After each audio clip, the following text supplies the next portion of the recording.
Après 5 jours de recherche intensive pour retrouver Émile, le petit garçon de 2 ans qui a disparu le 8 juillet dernier, les gendarmes et les pompiers ont été démobilisés. Cependant, l'enquête ne prend pas fin pour autant et c'est une très bonne chose. Les enquêteurs ont décidé d'adopter une nouvelle approche pour donner un nouvel élan aux investigations.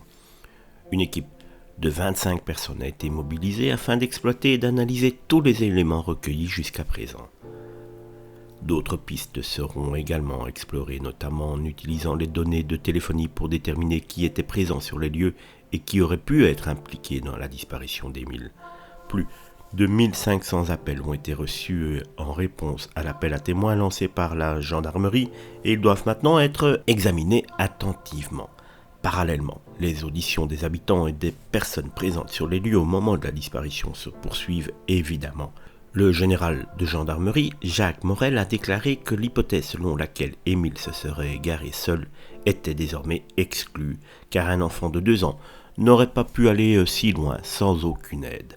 Selon le procureur de Digne-les-Bains, Rémi Avon, aucune information ou élément n'a encore permis de comprendre cette disparition. Les enquêteurs se trouvent toujours au même stade qu'après la réception des 2 témoignages, malgré les multiples investigations menées avec intensité dans différents endroits. On le voit, l'enquête malheureusement s'enlise. Malgré la démobilisation des forces sur le terrain, l'enquête se poursuit avec l'espoir de trouver des indices ou des informations supplémentaires qui pourraient conduire à la localisation d'Émile, ou en tout cas donner les premiers éléments de réponse à une enquête qui nous paraît de plus en plus enfouie dans un scénario qui nous dépasse largement.